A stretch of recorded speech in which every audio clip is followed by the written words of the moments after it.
A millionaire abandoned his pregnant girlfriend. She returned as the judge, overseeing his biggest case. Hi, my beautiful family. Welcome back to Mr. Peter's Family, your own family story channel. May the Almighty bless every woman in our lives with infinite strength, unshakable courage, and a heart overflowing with love that lights up the world. May every woman be honored, cherished, and respected for the countless sacrifices she makes, for her wisdom, for the warmth she gives, and for the silent power she carries. She is the backbone of every home, the guiding light in every dark moment, and the endless source of love that shapes generations. May her health be unbreakable, her mind filled with peace, her spirit soaring with joy, and her days adorned with blessings beyond measure. May every woman reading this feel seen, valued, and celebrated, not just today, but every single day. My beautiful family, remember that the women in our lives are treasures beyond words. Protect them, love them, honor them, and hold them close, for their power, grace, and love make this world whole. If your heart is true, like the video, if your love is real, write, "I am with Mr. Peter." Let's start with love. Binta Williams knew she was in trouble the moment Laurie Evans smiled at her across the crowded ballroom and said, "You're wrong, but I love that you believe it anyway." It was May 2013, and the charity gala at the Westmont Hotel was filled with the kind of people Binta usually avoided: old money, new money, and everyone in between pretending their donations made them better than they were. She'd only come because her law firm insisted, and she'd spent the last hour nursing a glass of wine and avoiding conversation. Then this man, tall, dark-haired, wearing a tuxedo like he'd been born in it, challenged her opinion on affordable housing policy. Not in the condescending way most wealthy people did, but with genuine curiosity and a grin that made her forget every reason she had to dislike him. "I'm wrong?" Binta raised an eyebrow. "Please enlighten me on how luxury condos help working families." "They don't," Laurie said, moving closer. "But neither does blocking development entirely. You know what helps? Mixed-income housing, inclusionary zoning, developers who actually give a damn. And you're one of those developers?" "I'm trying to be." He extended his hand. "Laurie Evans.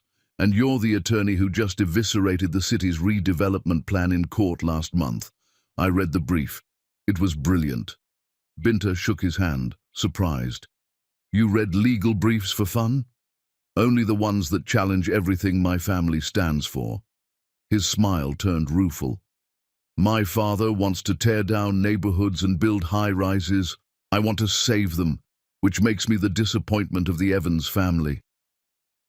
That conversation lasted 3 hours. They moved from the ballroom to the hotel bar, then to the rooftop when the bar closed. Binta found herself talking to this stranger about things she never discussed: her dreams of becoming a judge, her fear that she wasn't good enough, her complicated relationship with ambition. Laurie listened like every word mattered, and when dawn started breaking over the city skyline, he said something that made her heart stop. "I don't believe in fate, but I believe I was supposed to meet you tonight." Binta wanted to laugh it off, to protect herself from the intensity in his eyes. Instead, she heard herself say, "Then I guess you better get my number before fate changes its mind." That was the beginning. The next 6 months were the kind of love story that made other people jealous. Laurie showed up at her office with coffee every morning, always prepared exactly how she liked it, even though she never told him. He remembered every case she mentioned, every client she worried about, every victory she celebrated. When she won her first major trial, defending a 17-year-old kid wrongly accused of robbery, Laurie was in the gallery, and when she walked out of the courtroom, he was on one knee in the lobby. "You just saved a life," he said, holding up a ring that caught the courthouse lights. "Let me spend mine with you." Binta's hands were shaking. People were staring. Her boss was somewhere behind her, probably horrified. "Laurie, this is insane."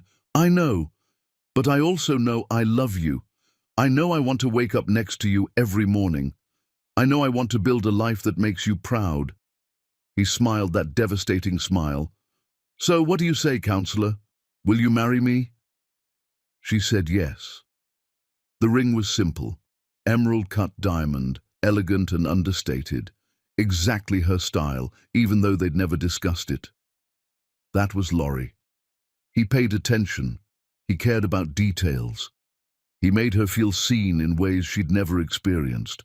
Her parents loved him immediately. Jerome Williams, who owned a construction supply company and didn't trust anyone easily, shook Laurie's hand and said, "You treat my daughter right, and we won't have problems."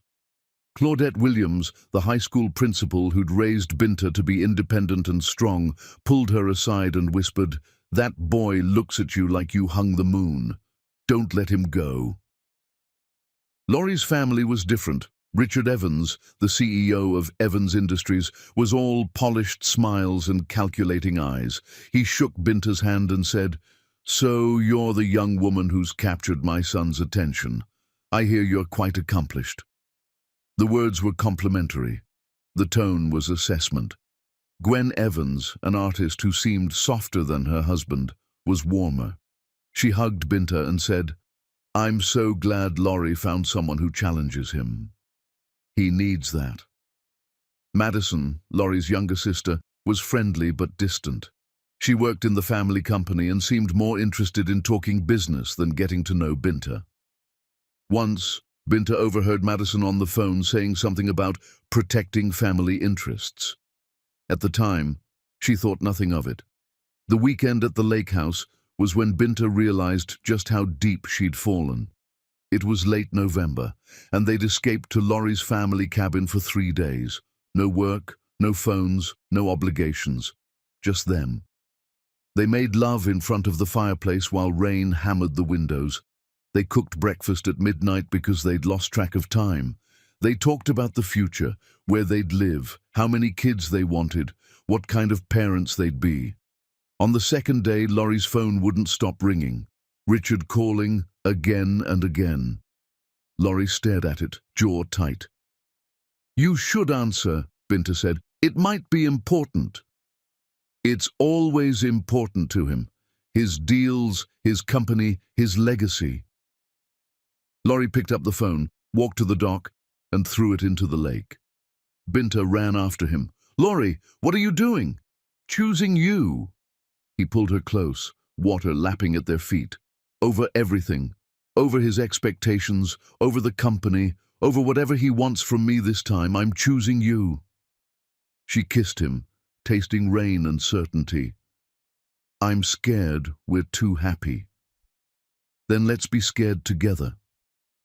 That was 3 weeks before everything fell apart. It started with Gwen. She called Binta and asked to meet for coffee. Just the two of them. Binta thought it was sweet. Future mother-in-law bonding. She showed up at the cafe excited, ready to talk about wedding plans. Gwen looked sick. "I need to show you something," she said, sliding an envelope across the table. "And I need you to understand that I don't want to believe it. But I found these, and I can't ignore them." Inside were printed emails. Conversations between someone named B. Williams and someone named Marcus Chen discussing Laurie's finances, his trust fund, his inheritance. The emails made it sound like Binta was planning something, using Laurie, targeting his wealth, manipulating him. Binta's hands went cold. "I don't know anyone named Marcus Chen. These aren't real. They came from your email address." "Then someone's framing me. Gwen, you have to believe me. I love Laurie. I don't care about his money." But Gwen's eyes were filled with tears and doubt. "I want to believe you. But what if I'm wrong? What if I let my son marry someone who's using him and I did nothing?" Binta left the cafe feeling like the ground had shifted beneath her feet. She drove straight to her parents' house, needing their clarity, their certainty that this was a mistake. Jerome met her at the door. His face was grey. "Dad, what's wrong? We need to talk." He led her to his office, closed the door. "Richard Evans came to see me today. At the company. What? Why? He said there are some financial issues. Loans in my name that I don't remember taking out. He showed me documents with my signature. He said if certain information becomes public, I'll lose everything. The business, the house, everything your mother and I built. Binta felt sick. What information? He didn't say exactly, just that it involves you and Laurie, and that I need to convince you to walk away.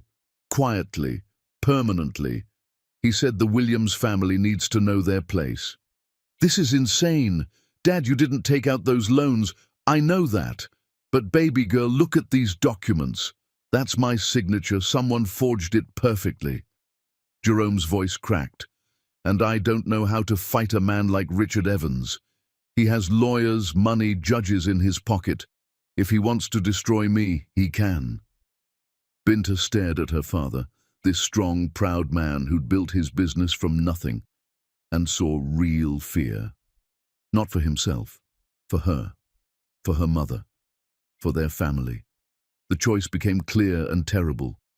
Stay with Laurie, marry the man she loved, and watch her father lose everything because of manufactured evidence and powerful enemies, or leave, break both their hearts, and protect the people who'd sacrificed everything to give her a chance at life. She wrote the note at 3 in the morning, crying so hard she could barely see the paper. Laurie, I can't do this. I thought I could be part of your world, but I was wrong. I want different things, things you can't give me. Please don't look for me. Please don't call. I'm sorry. B.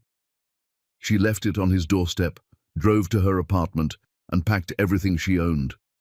Her parents helped her move 2 states away to her aunt's house in Arizona. A fresh start, a new life, a complete break.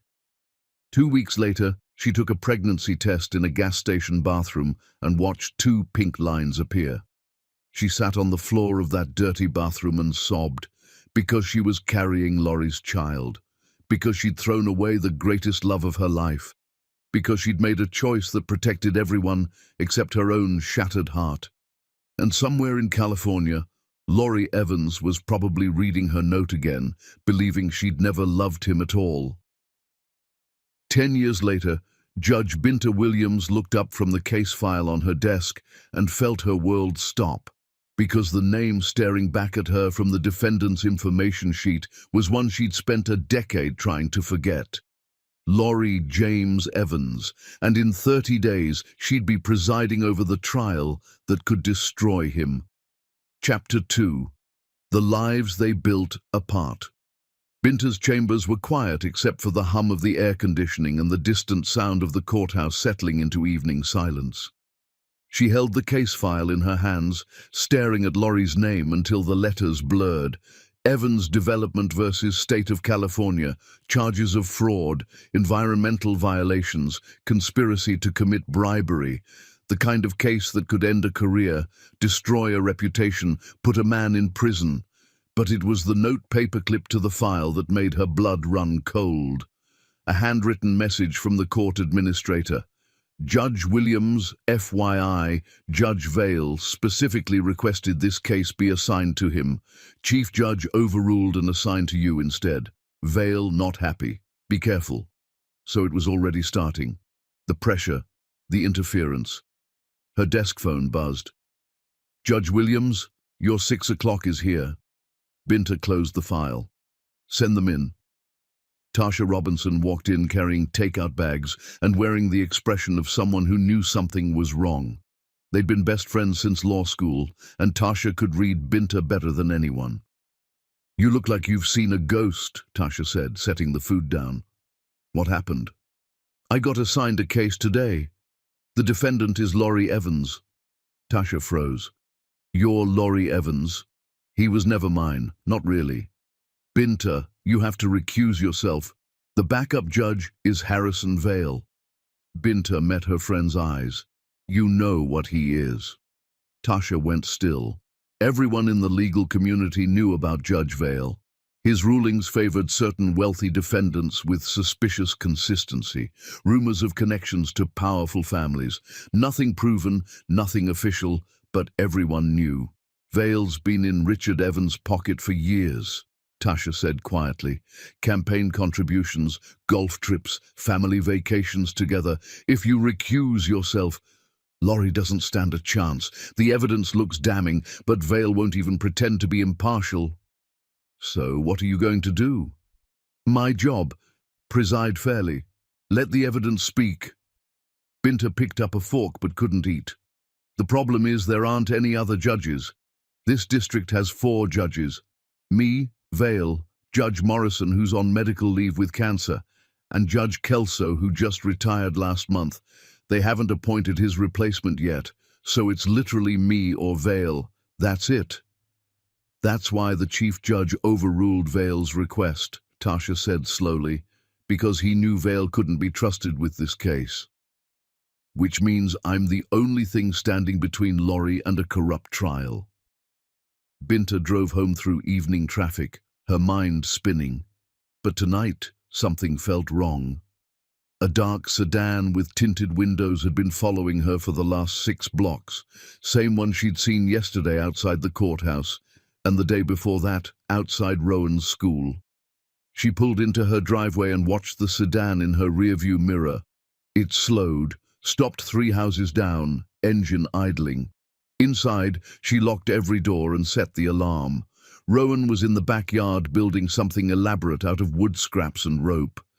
He looked up when she came through the gate, his face lighting up in a smile that hurt her heart, because it was so much like his father's. "Mom, look, I'm building a suspension bridge model. See how the cables distribute the weight?" He was covered in dirt, his jeans torn at the knee, his hair sticking up in every direction. A typical energetic boy who happened to have a brain that worked like an architectural genius. "That's amazing, baby. But you know Grandma's gonna have something to say about those pants." "They were already ripped," Rowan said, which was probably true. He was hard on clothes, always climbing things, always building. "Can we go to the construction site this weekend? Mr. Patterson said they're pouring the foundation for the new wing." "We'll see." Binta ruffled his hair. "Wash up for dinner." Inside, her mother was setting the table while her father read the newspaper. Jerome looked up when Binta entered, and she saw the question in his eyes. She gave a tiny shake of her head. Not now, not in front of Rowan. Dinner was the usual chaos. Rowan talked non-stop about his bridge project, about something funny at school, about a video he watched on cantilever construction. Claudette asked about homework. Jerome reminded him about his Little League game Saturday. It was normal and beautiful, and exactly the life Binta had built for her son. After Rowan went to bed, Binta told her parents everything. "I have to preside over his trial. Vale is the only other option, and he's corrupt. This district is small. We only have 2 active judges right now. Judge Morrison is dying of cancer. Judge Kelso retired. They haven't replaced him yet. It's literally me or Vale. That's it." "What about judges from other districts?" Claudette asked. "Richard Evans owns judges in 3 surrounding counties. I've done research. Campaign contributions, business partnerships, social connections. If we bring in someone from outside, Richard's people will know which judge to target." Binta leaned forward. "I'm the only judge in this entire region who doesn't owe Richard Evans something. That's why I can't recuse myself." Jerome cleared his throat. "I need to tell you both something. That dark car that's been parking on our street, I saw it outside my office today too. Same car, same tinted windows. Someone's watching us." Binta's blood went cold. "Are you sure?" "I'm sure.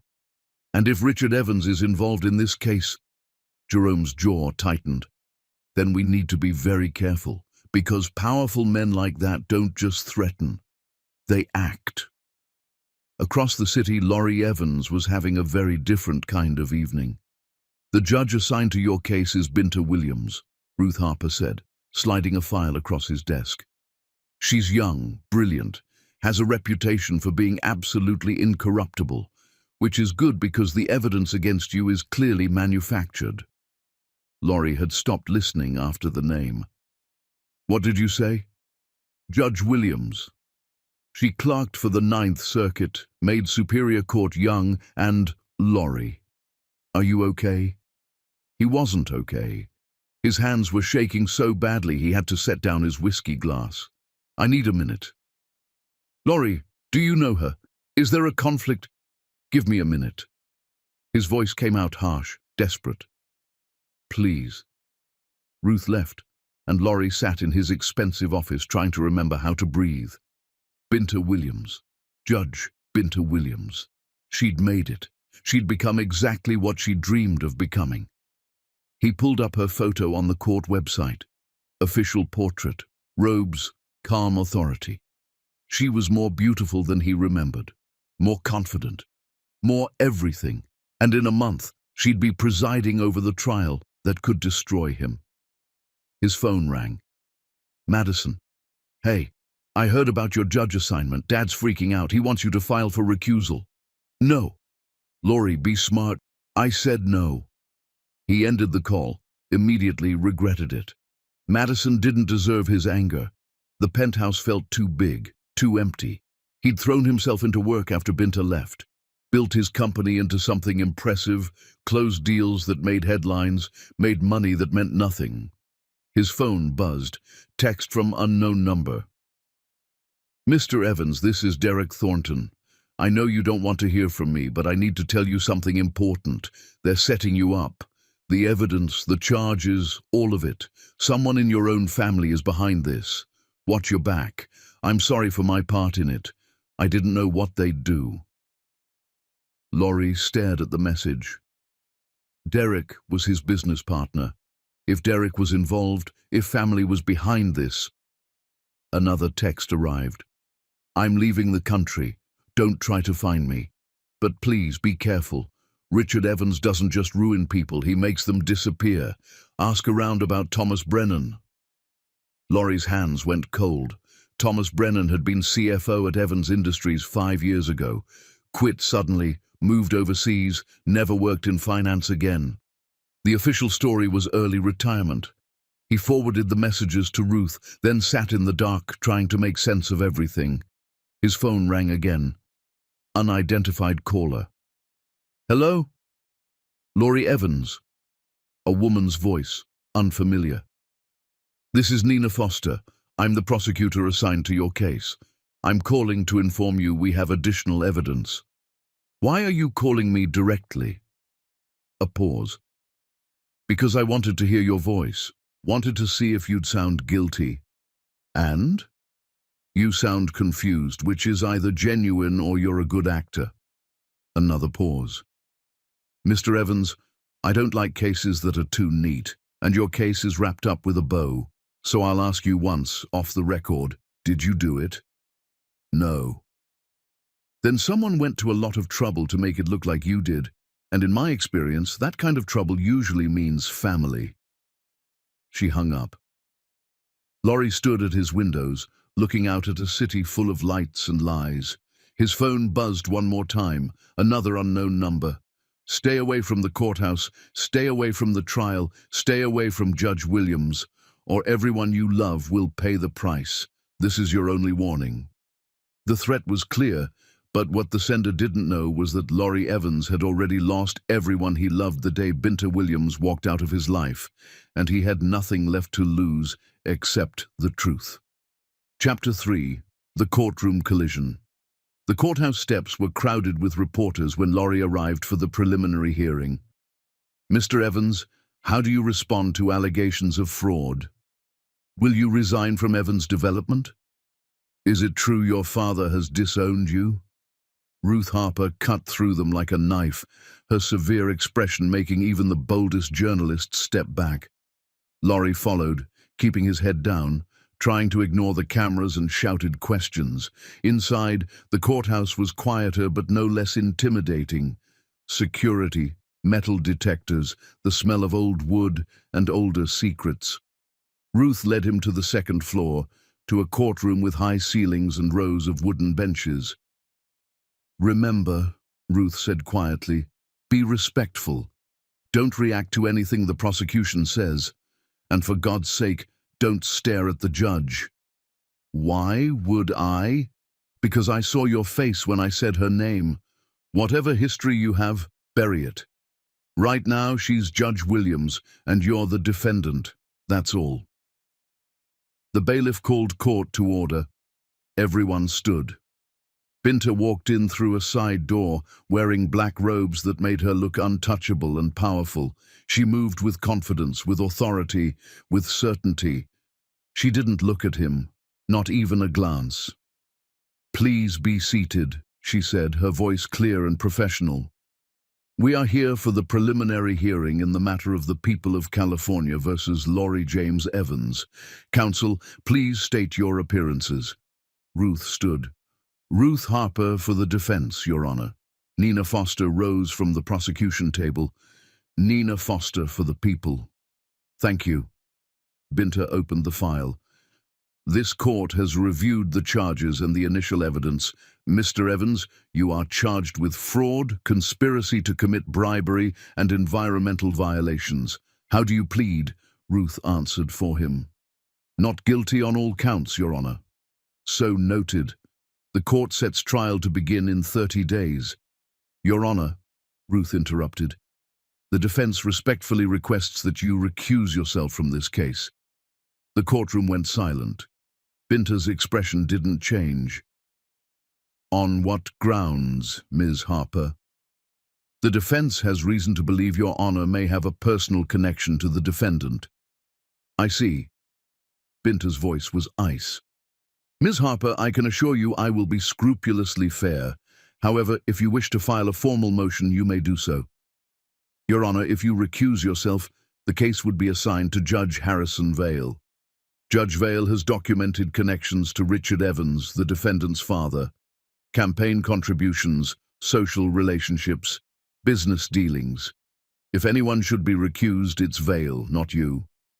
Nina Foster stood. "Your Honor, the prosecution agrees. We request that you remain on this case." Binta looked between them, then at Laurie. For one moment their eyes met. "Motion for recusal is denied," Binta said finally. "However, I want it on record that both parties have requested I remain despite any personal history. Now, the matter of bail." Nina stood. "The people request bail be set at $5 million. Mr. Evans has significant financial resources and is a flight risk." "Your Honor, that's excessive," Ruth countered. "My client has no criminal record, deep ties to the community, and has been fully cooperative." "Bail is set at $2 million. Binta's voice betrayed nothing. "Mr. Evans is to surrender his passport and remain within the state. Are there any other preliminary matters?" Ruth glanced at Laurie. He shook his head. "No, Your Honor." "Then we are adjourned. Trial begins in 30 days. Binta stood, and everyone rose with her. She walked toward her chambers without looking back. Laurie stood frozen, watching her disappear. "Come on," Ruth said, touching his arm. "We need to—" "Give me a minute." "Laurie, you can't approach her," but he was already moving, walking toward the chamber's door. Security stepped forward. "I just need to speak with her, please. 1 minute." "Sir, you can't—" The chamber's door opened. Binta stood there, still in her robes, her expression cold. "Mr. Evans, is there a problem?" Her formality was a knife in his chest. "Binta, please, I just need to—" "Judge Williams." Her voice cut like glass. "And no, you don't need anything from me except a fair trial, which you'll receive. Security, please escort Mr. Evans from the building." "Binta, wait." "I waited." She said it quietly, but every word landed like a blow. "For months I waited for you to care enough to find me. You didn't. So no, Mr. Evans, you don't get to wait now." She closed the door in his face. Outside, reporters swarmed again. Ruth got Laurie into her car and drove 3 blocks before pulling over. "What the hell was that?" "I need to talk to her." "You need to stay away. Laurie, that woman holds your fate in her hands. One wrong move and she could bury you legally." "She thinks I abandoned her." Ruth paused. "What?" "She said she waited, that I didn't care enough to find her." Laurie ran his hands through his hair. Ruth, I looked everywhere. For months. I hired investigators. I went to every place we'd been together. She just vanished. Why did she leave? I don't know. She left a note saying she wanted different things, but it never made sense. Ruth was quiet. Laurie, is there any possibility she's on your father's payroll? That this is part of the setup? The suggestion made him sick. No, absolutely not. Binta would never. People change, especially when money and power are involved. Not her, not like that. He met Ruth's eyes. She's the most honest person I've ever known. If she thinks I didn't look for her, it's because someone made sure I couldn't find her. Ruth started the car. Then we have bigger problems. Because someone with that much power? They're probably the same someone framing you now. That evening, Binta sat in her chambers long after everyone left. The look on Laurie's face when she closed the door kept replaying. Pain, confusion, something that looked like grief. Her phone rang. Isaiah, her younger brother. I saw the case assignment. Are you out of your mind? Hello to you too. Binta, seriously. Rowan's father. You're presiding over his trial. How did you? I never told you his name. I'm an investigative journalist. I investigated. Isaiah's voice softened. This is a disaster. You need to recuse yourself. I can't. Vale is the backup, and Vale is in Richard Evans' pocket. Isaiah was quiet. You still love him. I have a job to do. That's not an answer. It's the only answer I have. Binta closed her eyes. Isaiah, what would you do? If someone you loved was about to be railroaded and you were the only thing standing between them and injustice? I'd be careful, because Richard Evans is dangerous, and if he's behind this, he won't stop at framing Laurie. He'll go after anyone who gets in his way. After hanging up, Binta sat in the dark, wondering if her brother was right. The next morning, Rowan came into the kitchen while she made breakfast. Mum, are you okay? I'm fine, baby. Why? You look sad. He climbed onto a stool. Grandma says when adults say they're fine, they usually mean they're not. Binta had to smile. Grandma is too smart. Is it work? Something like that. Rowan picked at his toast. Do you ever wish you had someone? Like Grandma and Grandpa have each other? You just have us. The question caught her off guard. You and Grandpa are more than enough. But don't you get lonely? She looked at her son, this perceptive, kind, brilliant boy. Sometimes. But then I look at you and remember I have the best thing in the whole world. That's cheesy, Mum. It's also true. She ruffled his hair. Now eat or you'll miss the bus. After he left, Claudette came in with coffee and her knowing look. He asks about his father sometimes. Not directly, but the questions are there. I know. He's getting older. The questions are going to get more specific. I know that too, Mama. Claudette sat across from her. Baby girl, that man is back in your life now. Eventually, Rowan is going to find out. Better it comes from you. After the trial. That could be months. After the trial. Binta stood, grabbing her bag. I have to go. But as she drove to the courthouse, she saw that dark sedan following 3 cars behind her, and when she parked, it parked 3 spaces away, and when she looked back, the driver was watching her through the tinted window. That wind arrived 3 days later in the form of career day at Rowan's school, and the moment Binta walked into the cafeteria and saw Laurie Evans standing by the 4th grade bulletin board, she knew everything was about to change. Chapter 4. The investigation begins. Binta should have turned around, should have called the school, claimed an emergency, sent Rowan home with her mother. Instead, she stood frozen while her past and present collided. Laurie hadn't seen her yet. He was crouched down talking to a little girl with pigtails, his goddaughter probably. The girl was showing him something on a tablet, and he was nodding with genuine attention. Then Rowan appeared at Binta's elbow, carrying a poster board covered in building designs.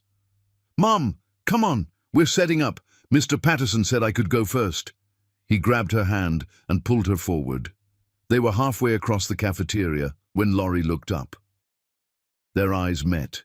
He stood slowly, his expression cycling through shock, confusion and pain.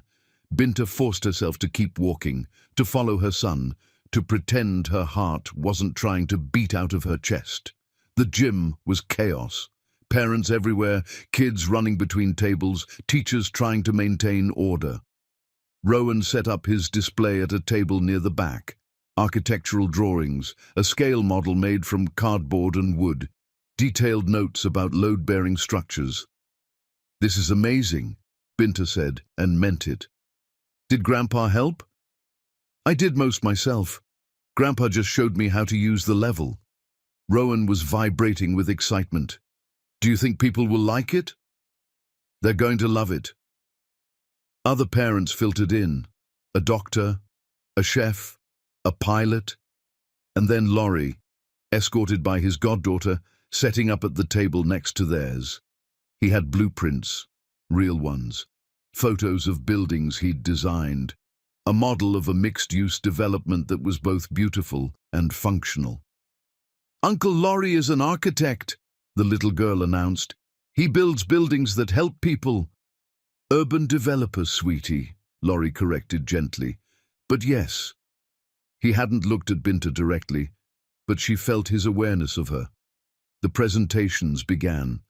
One by one, parents talked about their careers. The doctor brought fake blood. The chef had samples. The pilot passed around his headset. Then it was Rowan's turn. He stood in front of the class, nervous but determined. "I designed a community center for our neighborhood. Most buildings like this are just boxes, but I wanted it special." He pointed to his model. "The roof curves so rainwater collects and waters the garden. These windows face east so morning light comes in, but it doesn't get too hot. And this part, this is for people in wheelchairs. The ramp isn't just stuck on the side. It's part of the design." A hand went up. "How did you figure out the technical stuff?" "I read books. Watch videos about architecture. My grandpa helps with building." Rowan smiled. "Someday I'm going to design buildings that make people happy. Not just places to be, but places to live." The teacher started clapping. Everyone joined in. But Binta couldn't take her eyes off Laurie. He was staring at Rowan with an expression she'd never seen, wonder mixed with recognition, like he was seeing himself at that age. When it was Laurie's turn, he talked about the Riverside Project, mixed-income housing, sustainable design, creating communities instead of structures. His goddaughter stood beside him, beaming. The kids loved him. They asked about the tallest building he'd designed, whether he'd ever made a mistake, if buildings could be made of candy. "Buildings can't be made of candy," Laurie said with a smile, "but they can be sweet in other ways. They can make people feel safe, bring neighbors together, turn a place into a home." One kid pointed at Rowan's model. "That's like what you do." Laurie looked at the community center design for the first time. Really looked. His face went still. He walked closer, studying every detail. The curved roof, the eastern windows, the integrated accessibility. He picked up one of Rowan's sketches, detailed cross-sections showing internal support structures. "Who taught you this?" Laurie's voice was barely above a whisper. "Nobody," Rowan said proudly. "I figured it out myself, and YouTube videos. These support calculations, the way you've distributed weight across multiple load points." Laurie turned to look at Binta. "This isn't something you learn from YouTube." Binta's heart was pounding. "He's very talented." "This is genetic." Laurie's voice was shaking. "This is how I think, how I design. The same way, the same process." He looked at Rowan again. "How old are you?" "I'm 10, almost 11. Laurie's face went white. He looked at Binta, then at Rowan, then back. The math was simple, devastating, obvious. After presentations ended, parents mingled. Binta tried to slip out, but Rowan was deep in conversation about cantilevers. Laurie appeared at her elbow. "He's mine." Not a question. His voice was low, meant only for her. "That boy. He's mine." Binta kept her eyes forward. "Don't do this here." "How old is he?" "I said not here." "Binta, please, just tell me." She finally looked at him, and the raw hope in his eyes nearly broke her.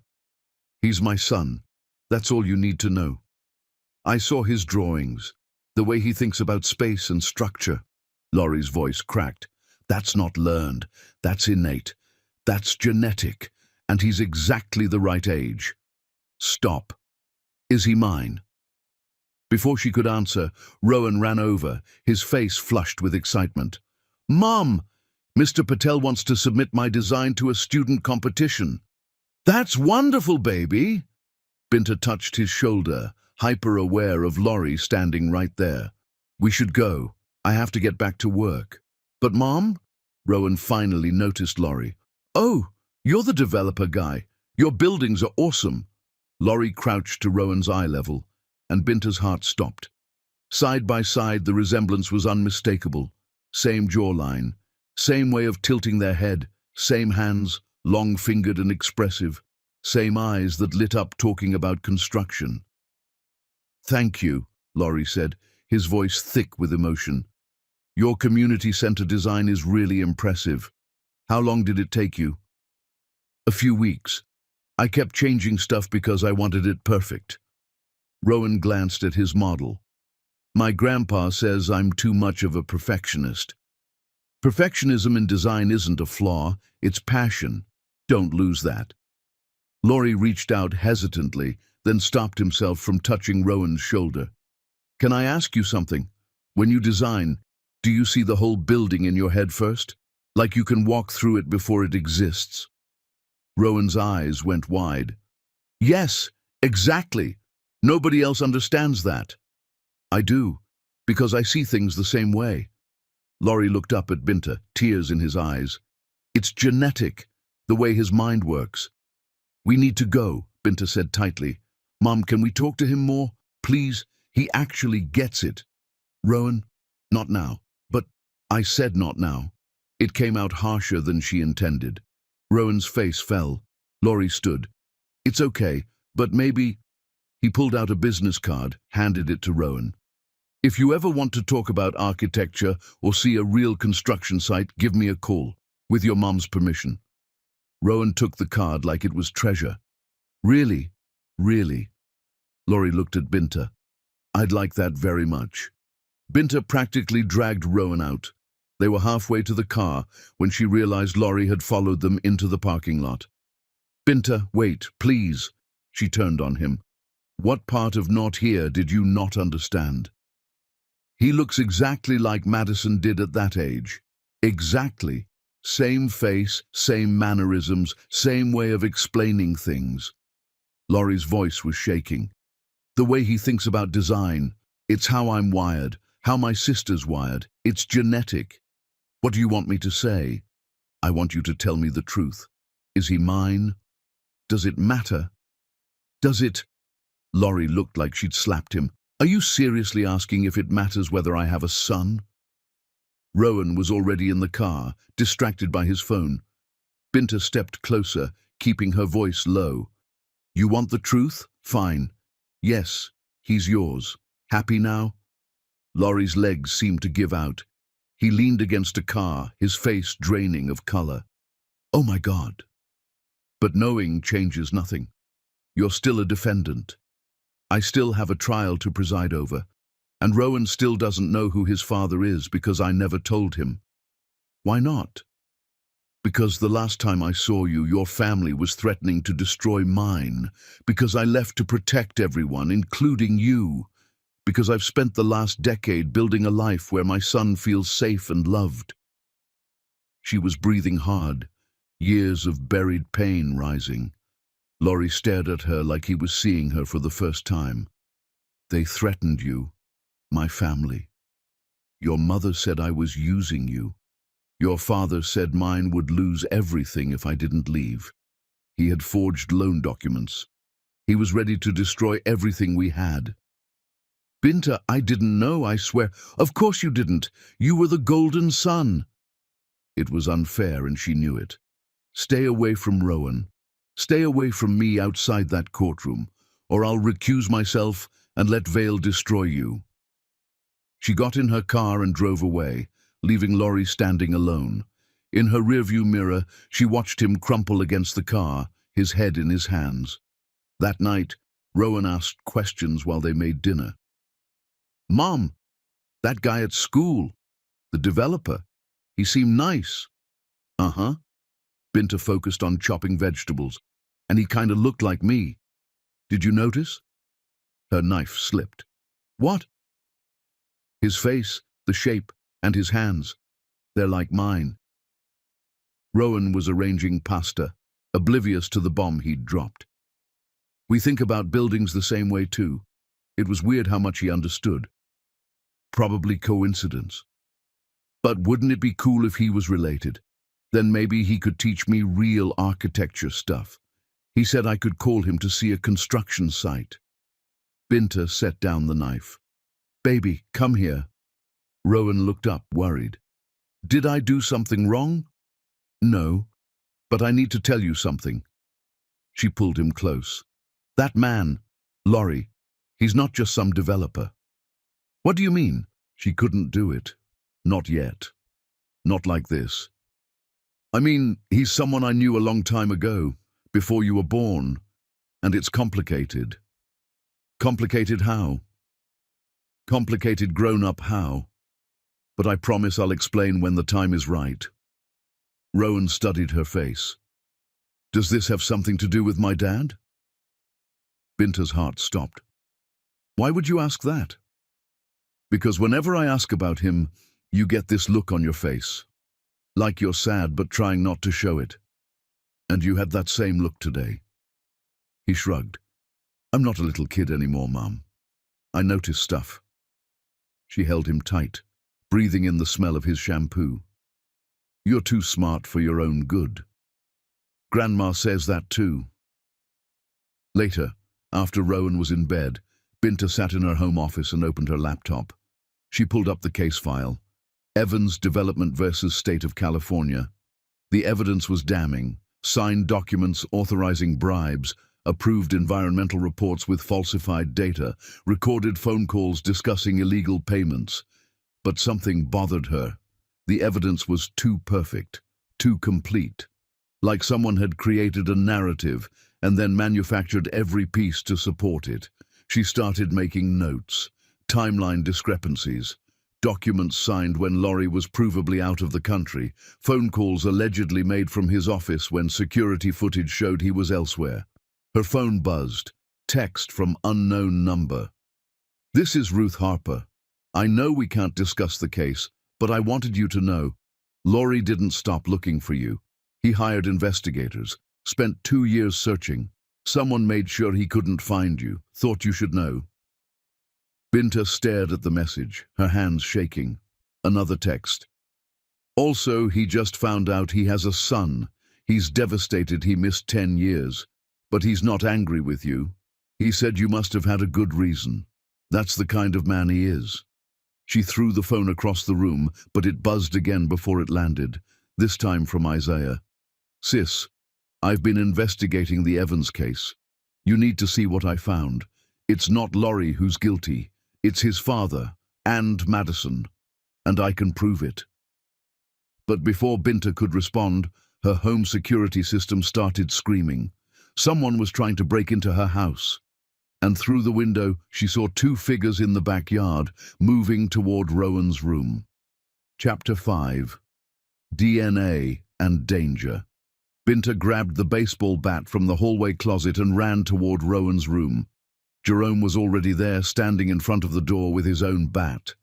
Claudette was on the phone with 911. Someone's testing the windows, Jerome whispered. I've got Rowan in the bathroom with the door locked. Through the glass, Binta could see the 2 figures, men dressed in dark clothes, moving with professional efficiency. One was trying Rowan's window, the other was checking the locks on the sliding door. Then they both froze, looked toward the street, and ran. Sirens. Police cars screaming into the neighborhood. Ray's security team, the ones Binta hadn't even known were watching the house, tackled one of the men before he reached the fence. The other escaped into darkness. Police swarmed. Statements were taken. The captured man refused to speak, demanded a lawyer. But in his pocket, they found a phone with a single text message. Tonight. Take the judge's kid. Make it clean. Rowan emerged from the bathroom shaking. Mom, what's happening? Someone tried to break in, baby. But you're safe now, I promise. But she wasn't sure if that was true anymore. Isaiah arrived within minutes, followed by Tasha and Ray. They turned Binta's kitchen into a command center. These guys were professionals, Ray said, pulling up security footage. They disabled your alarm system, avoided cameras, targeted Rowan's room specifically. Who sent them? Binta asked. That's what we need to find out. Isaiah was already making calls. But Binta, this is connected to the trial. It has to be. Laurie showed up 20 minutes later, frantic. I heard on the police scanner. Is he okay? Is Rowan okay? How did you know where we live? Binta asked. Laurie stopped. I'm sorry.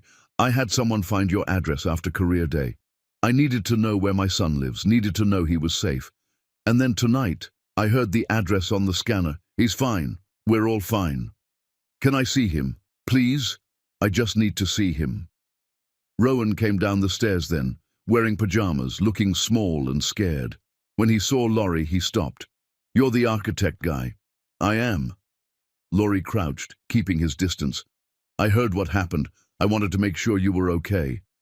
Some guys tried to break in, but Grandpa has a bat, and the police came fast. That must have been scary. Yeah, Rowan's voice was small. Mom says I'm safe, but what if they come back? They won't, I promise. Laurie looked at Binta. I'm hiring security, protection for your house. I don't care what it costs. We don't need, yes you do, because this is my fault. Someone's targeting you because of my trial, my family, me. His voice broke. I just found out I have a son. I'm not losing him before I even get to know him. Binta wanted to argue, but her son had almost been kidnapped, and she was terrified. Okay, she said quietly. Okay. The next morning, Binta filed a motion that surprised everyone. The defense is ordered to submit to DNA testing regarding a matter peripheral to this case, she announced in open court. Said testing to determine paternity of Rowan Williams. Laurie nearly fell out of his chair. Ruth jumped up. Your Honor, I don't understand the relevance. The relevance is that if Mr. Evans is the biological father of my son, that fact must be established for the record. If he's Rowan's father, then my relationship to this defendant is more complex than previously disclosed. The parties deserve to know before trial begins. Nina Foster stood. Your Honor, this seems irregular. It's unusual.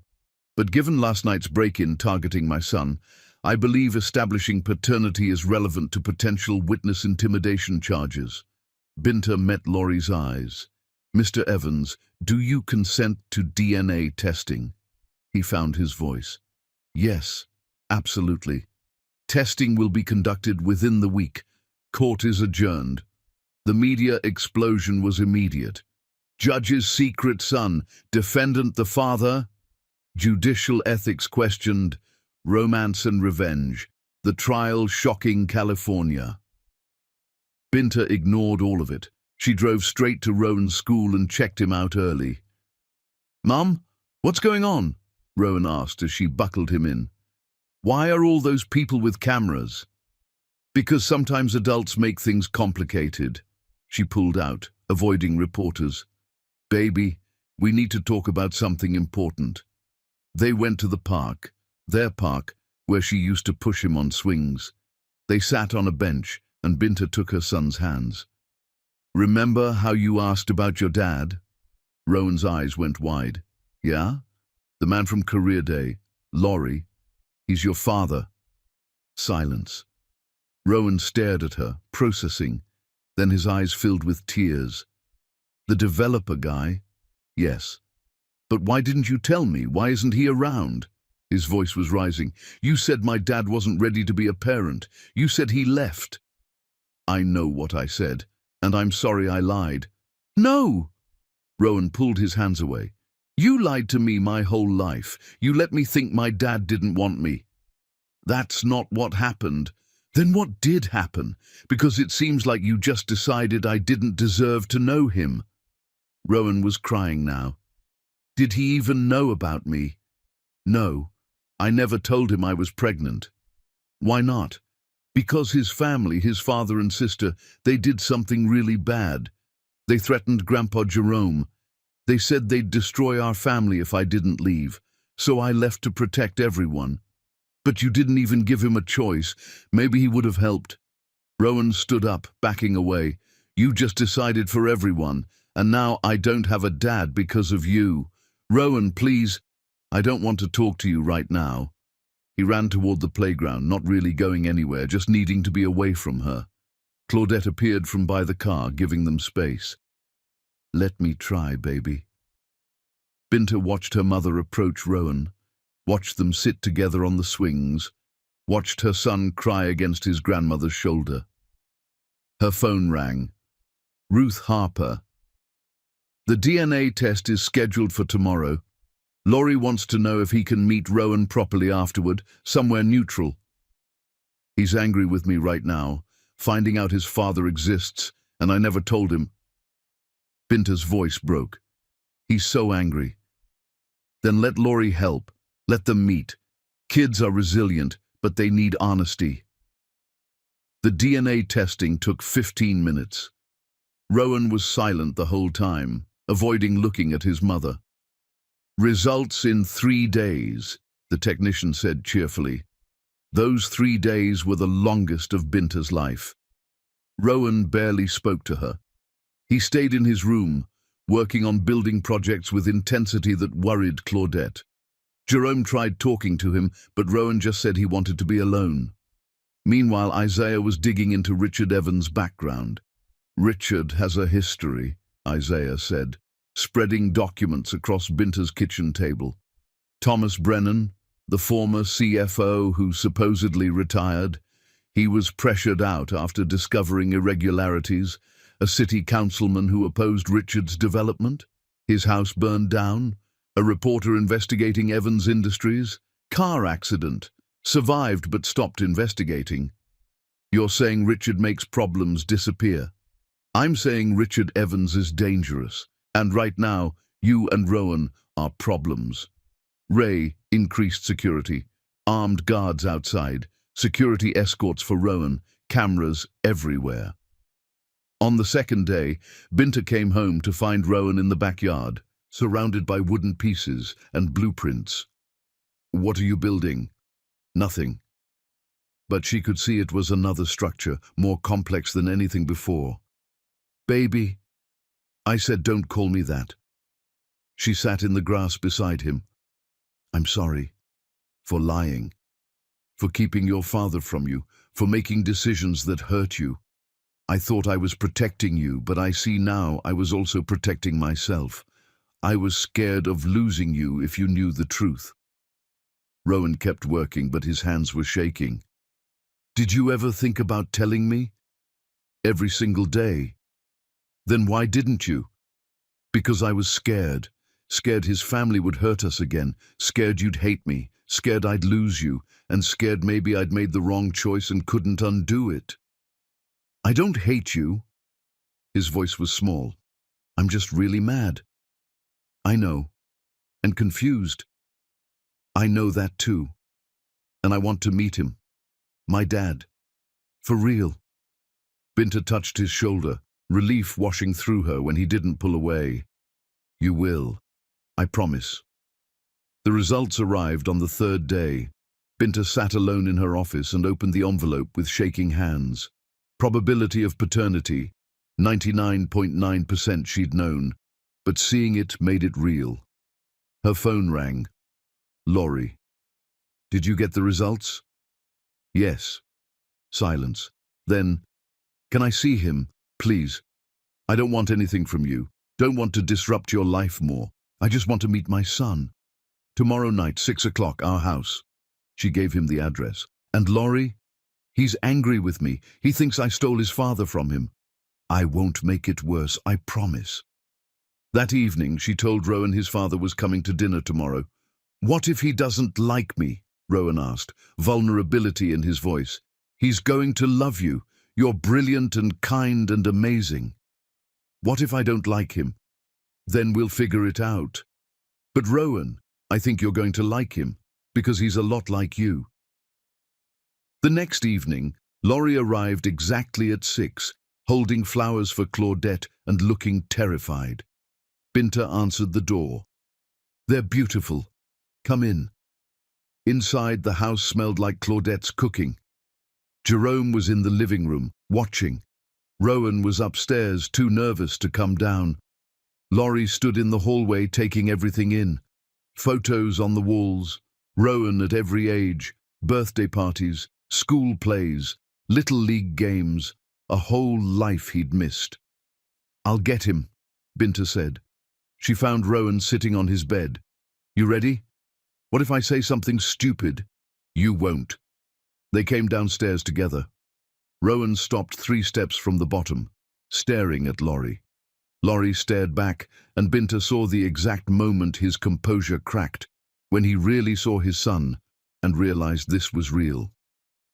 Hi, Laurie said finally, his voice rough. I'm Laurie, but you know that. I'm Rowan. I know, your mom told me. Laurie took a step closer. I need to be honest with you, I'm really nervous right now. That surprised Rowan. You are? Terrified. Because I just found out I have a son, and I don't want to mess this up, and I have no idea what I'm doing, but I want you to know, I'm really, really glad you're here, really glad I get to meet you. Me too, Rowan said quietly. I mean, I'm nervous too, but also kind of excited. Not weird at all. Laurie smiled, and Rowan smiled back, the same slightly crooked smile. Dinner was awkward at first. Jerome asked pointed questions. Claudette played referee. Binta tried to stay invisible. But then Rowan asked Laurie about his biggest project, and Laurie asked Rowan about his community center design, and suddenly they were talking like they'd known each other forever. The key is thinking about how people move through space, Laurie explained. Buildings aren't just structures, they're experiences. That's exactly what I think, Rowan was animated. Why build something boring when you could build something that makes people happy?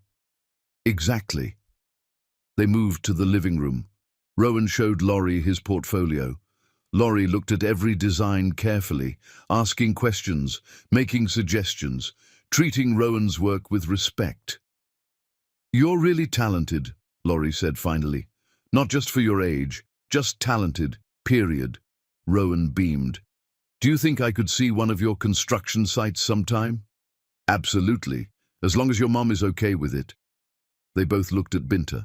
She nodded, not trusting her voice. At 8, Rowan started yawning. Claudette announced bedtime. Rowan protested weakly.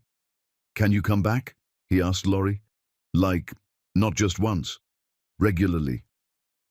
If your mom says it's okay, I'd like that more than anything. After Rowan went upstairs, Laurie stood to leave. Binta followed him onto the porch. Thank you, Laurie said, for letting me meet him. He's your son too.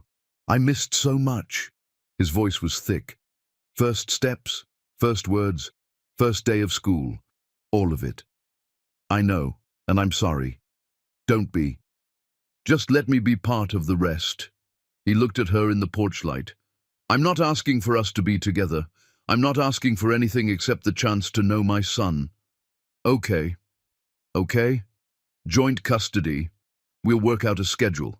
Weekends with you, dinners during the week, whatever works. Laurie looked like he might cry. Thank you. He left, and Binta stood on her porch watching his taillights disappear. Inside, her phone buzzed. Text from unknown number. Judge Williams, This is a courtesy warning. Recuse yourself from the Evans trial. If you don't, there will be consequences. Not for you, for your son. Binta's hands were shaking so badly she dropped the phone, because whoever sent that message had just made the worst possible mistake. They'd threatened her child, and now this wasn't just about justice anymore. Now it was war. Chapter 6. The Family Fractures. Binta called Isaiah before she even picked the phone up off the ground. He answered on the first ring. What's wrong? Someone just threatened Rowan. Anonymous text. They want me to recuse. I'm on my way. Don't touch anything. Call the police right now. The next hour was chaos. Police taking statements. Isaiah photographing the phone screen. Claudette hovering over sleeping Rowan. Jerome pacing with that baseball bat. Tasha arrived with her husband Ray, who was private security. I'm putting protection on this house, Ray said, already making calls. And someone's watching Rowan at school. No arguments. Laurie showed up 20 minutes later, wild-eyed. I got here as fast as I could. Is he okay? Who told you? Binta asked. Ruth. She has contacts in the police department. He looked at the officers, at Isaiah's equipment, at the fear. This is because of me. Someone's threatening Rowan to get to me through you. We don't know that, don't we? Binta, this trial has already destroyed my business reputation, cost me millions, and now someone's threatening a child. His voice broke. Our child. Isaiah finished photographing and pulled Laurie aside. I need to talk to you about something, about your father and Madison. They went into Jerome's office. Binta followed, closing the door. Isaiah pulled up files on his laptop. Richard Evans has been embezzling from Evans Industries for decades. Madison's been helping him. The Riverside project threatened to expose everything, so they framed you. Laurie stared at the evidence. Bank transfers, forged documents, recorded conversations. His face went from shock to disbelief to devastation. Madison? His voice was barely a whisper. My sister? She's getting paid. A lot. And she's been planning this for over a year. Isaiah pulled up more documents. But here's something interesting. 3 days ago, Madison accessed her father's offshore accounts. She downloaded everything, every transaction, every shell company, like she was gathering evidence. Why would she do that? Binta asked. I don't know, but it's the first crack in their partnership I've seen. Laurie sat down hard. What about my mother? Gwen's clean. She had no idea. Your father manipulated her just like he manipulated you. I need to talk to them. That's a terrible idea, Binta said. If they know we're on to them, they're still my family. I need to hear it from them. 2 days later, Laurie requested a family dinner at his parents' estate. Richard agreed immediately, probably thinking it was about trial strategy. Gwen said she'd make pot roast. Madison asked if she could bring anything. Laurie wore a wire. Isaiah had convinced him they needed concrete evidence. Binta hated every part of this plan. She waited in Isaiah's van half a block away, listening through headphones as Laurie walked into his childhood home. Laurie! Gwen's voice, warm and worried. You look thin. Are you eating? I'm fine, Mom. You're not fine. This trial is destroying you. The audio shifted as Laurie moved through the house. Footsteps, a door opening. There's my son. Richard's voice, hearty and false. We were just discussing the quarterly reports. Madison's done an excellent job managing the finances. I bet she has. Laurie's voice was tight. Actually, that's what I wanted to talk about, the finances, specifically about decades of offshore accounts and shell companies. Silence. Then Richard carefully, I don't know what you're talking about. Don't lie to me. I have the bank records, I have the transfers, I know you've been embezzling, and I know Madison's been helping you. Laurie, you're under enormous stress, Madison started. Don't, just don't. Laurie's voice was shaking. I trusted you. You're my sister. How could you do this to me? Do what? Save the family company from your reckless expansion? By framing me for fraud? By destroying my reputation? By putting me at risk of prison? You were always the favorite. Madison's voice was cold now, the mask slipping. The golden boy. Dad's heir. Mum's precious baby. What was I? The accountant. The one who kept things running while you played architect. So you tried to destroy me? I tried to get what I deserve. You think Dad would ever let me run this company? You think anyone would see me as anything but your inferior little sister? In the van, Binta leaned forward. This was it, the confession they needed. Madison, Richard's voice had gone dangerous. Watch yourself. No, Dad. He needs to hear this. Laurie, every signature I forged, every document I falsified, I did it because I'm tired of being invisible. Tired of being the smart one who gets no credit. Tired of watching you fail upward while I do all the work. You framed your own brother for crimes that could put him in prison. Laurie's voice was rising. And you know what? It almost worked. It would have worked if you'd just taken the plea deal like a good little defendant.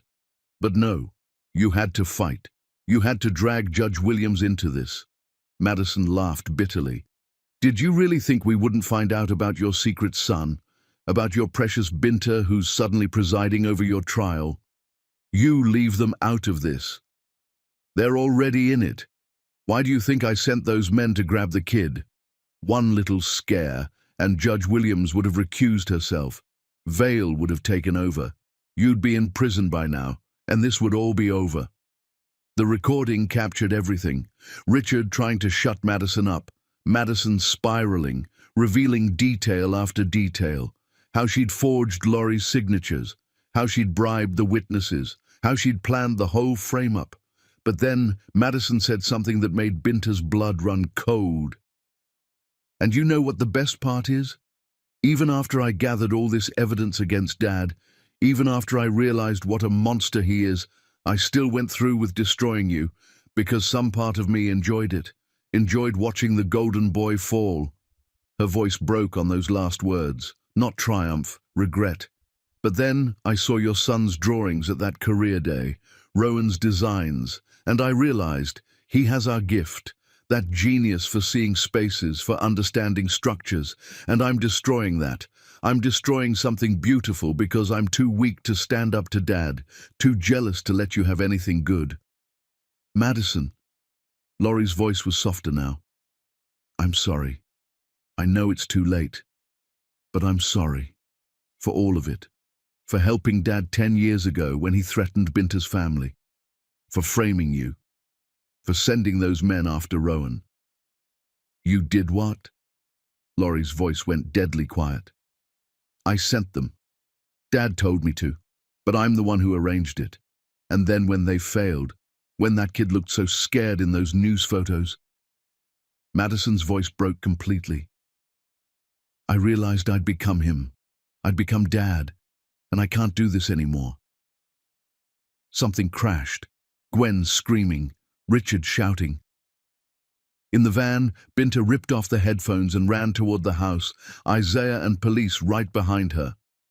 They burst through the door to find Laurie with his hands around Madison's throat, Richard trying to pull him off, Gwen crying in the corner. Laurie! Binta's voice cut through the chaos. He looked at her, his face destroyed, and released Madison. She collapsed, gasping. Police officers swarmed. Isaiah had the recordings, everything they needed. Richard Evans, Madison Evans, you're under arrest for conspiracy, embezzlement, fraud, and witness tampering. The arrests were swift. Richard demanded his lawyer. Madison stayed silent, tears streaming down her face. Gwen watched her husband and daughter being put in handcuffs and looked 10 years older. Laurie stood in the middle of the destroyed dining room, shaking. Binta touched his arm. Come on, let's get you out of here. He followed her, like a sleepwalker. They sat in her car in the driveway while police lights flashed and neighbors gathered, and the Evans family empire crumbled. She knew. Laurie's voice was hollow. Madison knew about you being pregnant. She knew, and she kept it from me for 10 years. I'm so sorry. Sorry doesn't give me back those years. Sorry doesn't let me see Rowan's first steps or hear his first words. He was crying now, silently, tears streaming. She stole that from me. My own sister stole my son. Binta held him while he fell apart. Later, at her house, they told Rowan everything. About Richard's embezzlement, about Madison's betrayal, about how Laurie never abandoned them. He never knew they existed until now. Rowan processed it quietly, then asked, "So my dad didn't leave us on purpose?" "No, baby. He never would have left if he'd known about you." Rowan looked at Laurie. "I'm sorry I was mad at you. I thought you just didn't care." "I care more than you could possibly know," Laurie said, "and I'm going to spend the rest of my life making up for the time we lost." "You can't make up for it. It's gone." Rowan's words were matter of fact, not cruel, just honest. "But maybe you can just be here for the rest. I want that more than anything." That night, after Rowan was asleep, Laurie stood to leave. Binta walked him to the door. "What happens now?" she asked. "Now the trial gets dismissed. Nina Foster already filed the motion based on Isaiah's evidence. You'll recuse yourself, probably. And then? And then I figure out how to rebuild a life from the pieces." He looked at her. "Binta, I need to ask you something." "Okay. Do you still hate me? For not being strong enough to fight for you back then?" She was quiet for a long time. "I never hated you. I hated the situation. I hated having to choose.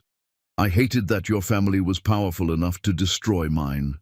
She met his eyes. "But I never hated you. Do you think, is there any chance we could try again? Not now, not while everything's a mess, but someday? I don't know. Too much has happened, too much pain. But not never." "Not never," she admitted. "But not now either." He nodded and left. But the answer to that question would have to wait, because the next morning brought news that changed everything. Derek Thornton had been found dead in his hotel room in Mexico City, and the police were calling it murder. Chapter 7. The Truth Uncovered. The news hit like a bomb. Derek Thornton, Laurie's business partner who disappeared weeks ago, found dead. Single gunshot wound. Mexican police calling it suicide. American investigators weren't convinced. Binta saw the news while making breakfast. She immediately called Laurie. "Are you watching this?" "Yeah." His voice was numb. "Derek's dead." "Laurie, this wasn't suicide. Someone killed him." "I know. Which means whoever's behind all this is cleaning up loose ends. You might be next." "Let them come. I'm tired of being scared." "Don't say that. You have a son now. You have responsibilities." A long pause. "You're right. I'm sorry." Ruth Harper called an emergency meeting. Binta, Laurie, Isaiah, Nina Foster and Tasha all gathered in Ruth's conference room. "Derek's death changes everything," Ruth said. "He was going to testify. Now he can't." "Not if we have other evidence," Isaiah countered, pulling out his laptop. "Derek sent me files before he died. Everything Richard and Madison did. Recorded conversations, bank transfers, emails. He documented everything." "Why would he do that?" Nina asked. "Insurance. He knew they'd turn on him, so he kept evidence." They went through Derek's files. The evidence was damning. Richard and Madison had been planning this for almost 2 years.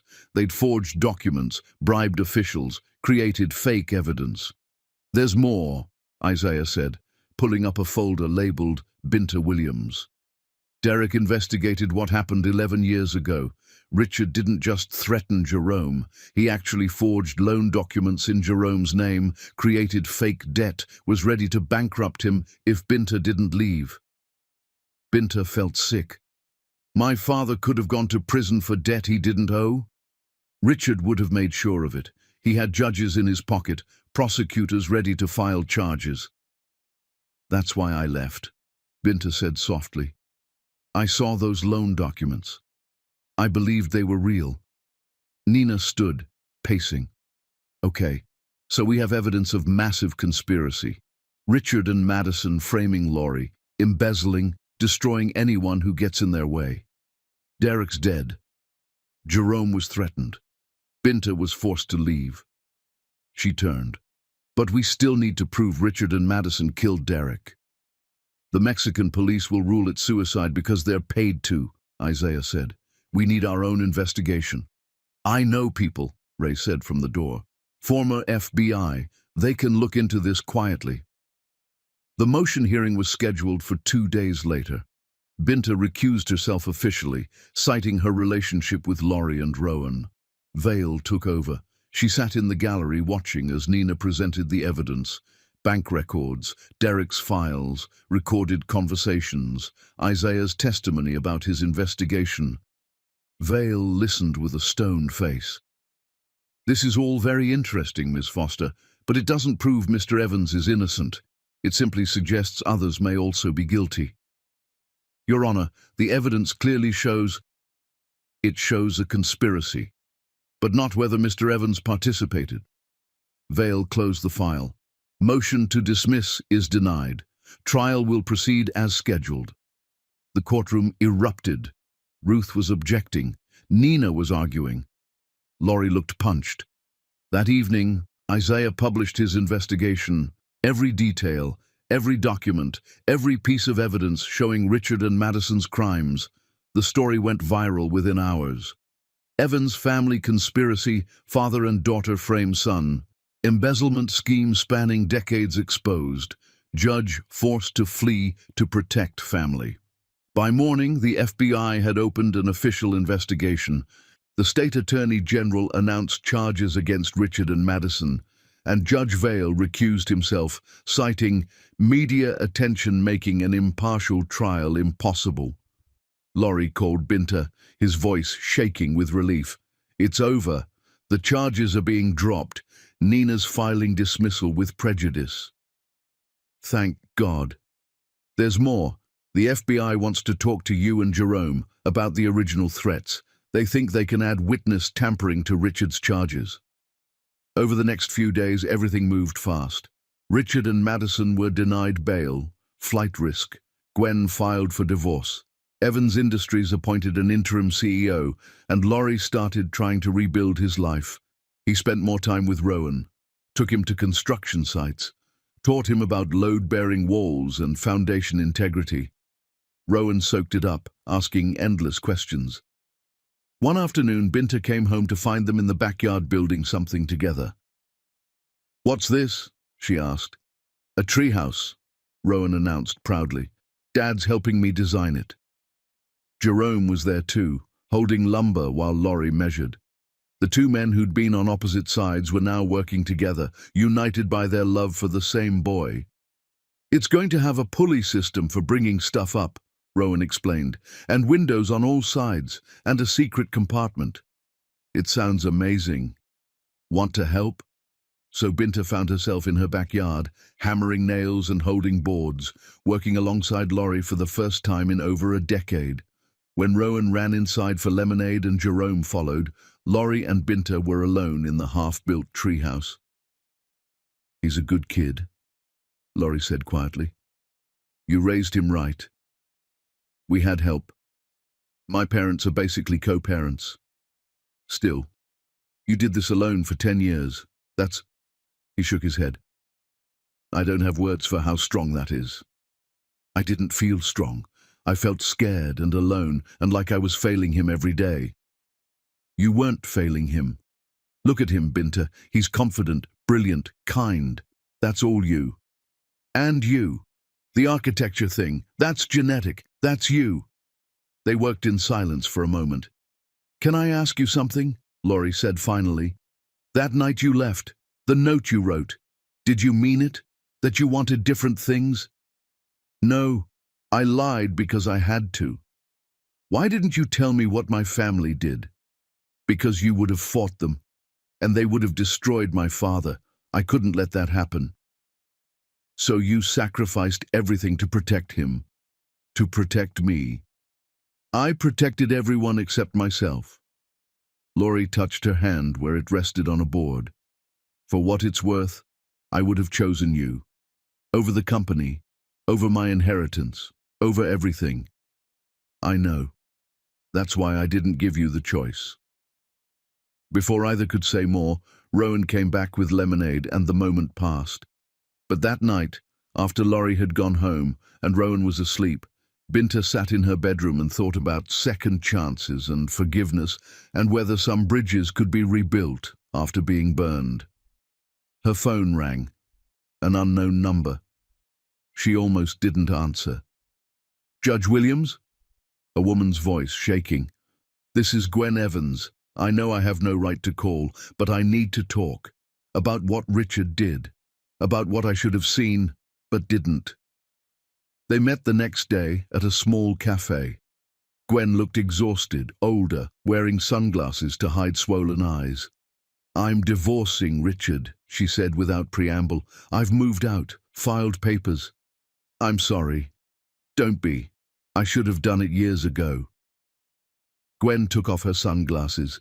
I need to apologize to you for believing Richard's lies, for confronting you with those fake emails, for being part of why you felt you had to leave. You didn't know. I should have. I should have known my husband was capable of this. Gwen's voice broke. You were good for Laurie. You made him happy, and I helped Richard destroy that. Gwen, let me finish, please. She took a breath. I also need to apologize for the years you raised Rowan alone, for the times Laurie needed his family and we weren't there, for every choice I made that hurt you and your son. You're not responsible for Richard's choices, but I'm responsible for mine, and I chose to believe him over you. I chose comfort over truth. Gwen reached across the table. I can't undo the past, but I can be better going forward, and I can be the grandmother Rowan deserves if you'll let me. Binta thought about forgiveness and family. Rowan needs people who love him. If you want to be part of his life, I won't stop you. Thank you. Gwen was crying. And Binta, Laurie never stopped loving you. Even when he tried to move on, even through everything, it was always you. After Gwen left, Binta sat in the cafe and thought about love that survived betrayal and distance and time, and wondered if maybe some things were worth fighting for after all. But her thoughts were interrupted by Isaiah bursting through the door, his face pale with fear. Binta, you need to come with me right now. Someone just tried to grab Rowan from school. Chapter 8. The Final Move. Binta's world turned to ice. What happened? Is he okay? Where is he? He's safe. Ray's team stopped them. Isaiah was already pulling her toward his car. But Binta, it wasn't random. This was planned, professional. They sped toward the school. Ray's security team had been watching Rowan. Two men had approached during recess with fake credentials claiming to be federal agents. When Rowan's teacher asked to verify, the men tried to grab him anyway. Ray's team intervened. One man was in custody. The other escaped. Binta found Rowan in the principal's office, sitting between Ray and Tasha, looking small and scared but unharmed. She dropped to her knees in front of him. Baby, are you okay? They said you were in an accident. They said I had to come with them. His voice was shaking. But then Mr. Ray stopped them. She pulled him close, breathing him in, feeling his heartbeat. You're safe now. I promise you're safe. Police were questioning the captured man, but he wasn't talking. No ID, no phone, nothing. Ray pulled Binta aside. This was professional, military trained. Whoever's behind this has serious resources. Richard and Madison are in jail. Then they have associates on the outside. Laurie arrived 15 minutes later, frantic. When he saw Rowan, he gathered him up in a hug. I'm okay, Dad. Really. Dad. The word was still new, but Rowan used it naturally now. We're moving you, Ray said. All of you. Safe house until we figure out who's behind this. They relocated that night to a house in the hills, secure, private, surrounded by security. Binta, Rowan, Claudette, Jerome, and Laurie all under one roof. Rowan adapted fast. This is kind of like a spy movie, he told Jerome, except hopefully nobody dies. Nobody's dying, Jerome said firmly. The investigation led nowhere. The captured man lawyered up. His fingerprints weren't in any database. He was a ghost. But Isaiah was digging. 3 days later, he found something. The man who tried to take Rowan, he was hired through an encrypted app for criminal services. I tracked the payment through 3 shell companies. It leads to an account accessed from outside the jail, from a phone registered to Richard's assistant. Paula Greer, Binta said. Richard's longtime assistant.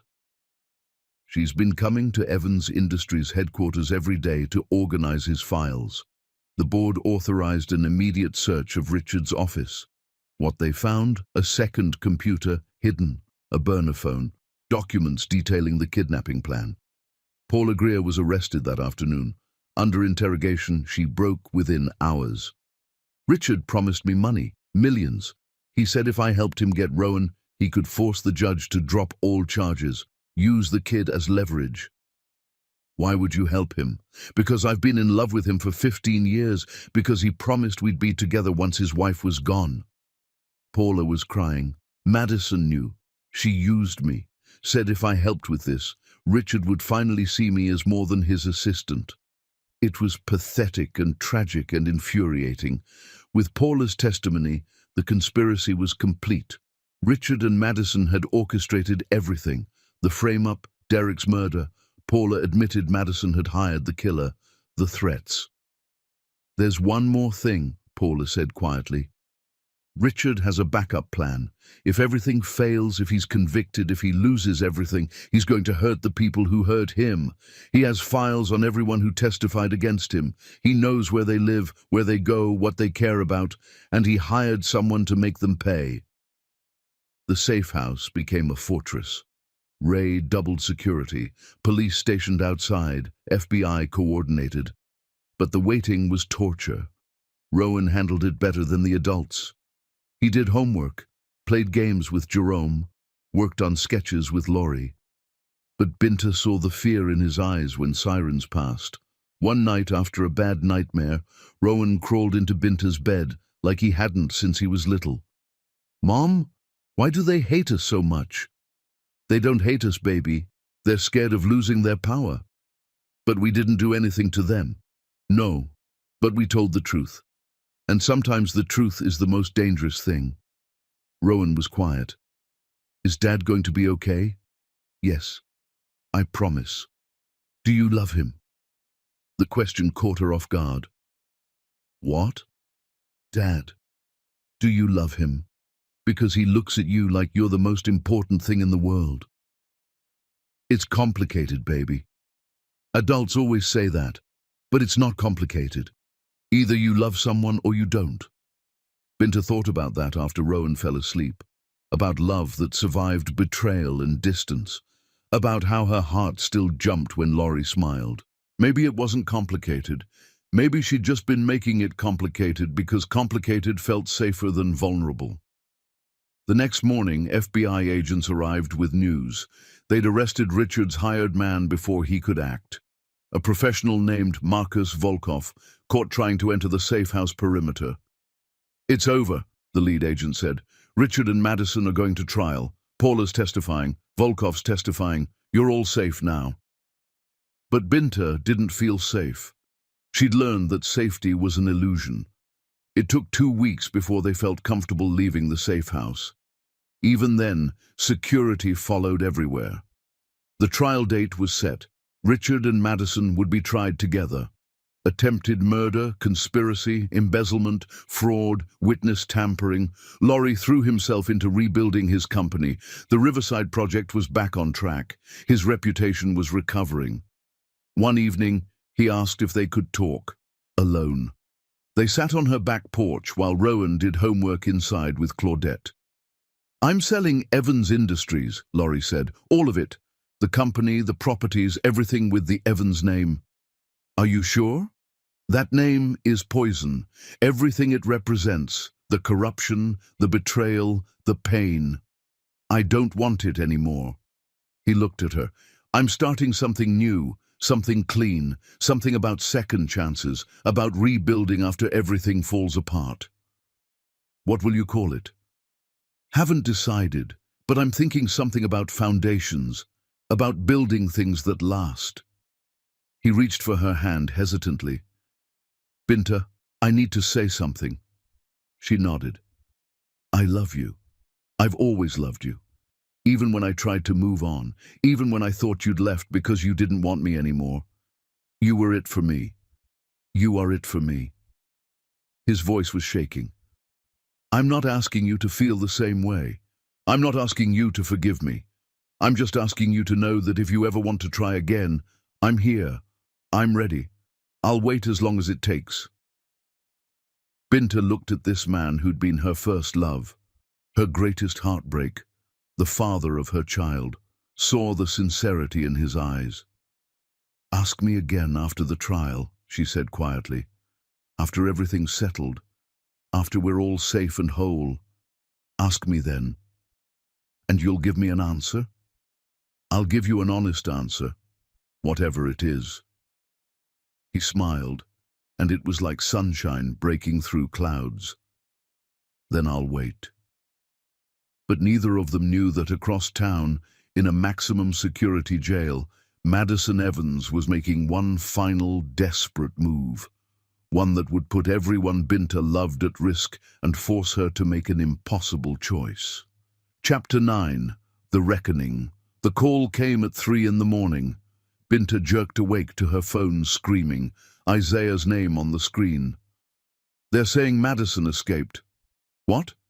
She was already out of bed, pulling on clothes. How? During a medical transport. Van got hit, guards were injured. When backup arrived, Madison was gone. Where's Rowan? Ray's team is outside your house. He's safe. But Binta, there's more. Richard's been moved to the hospital, claims he had a heart attack. The timing is suspicious. You think they planned this together? I think they're making their final move. By the time Binta got downstairs, Ray was already there with Tasha.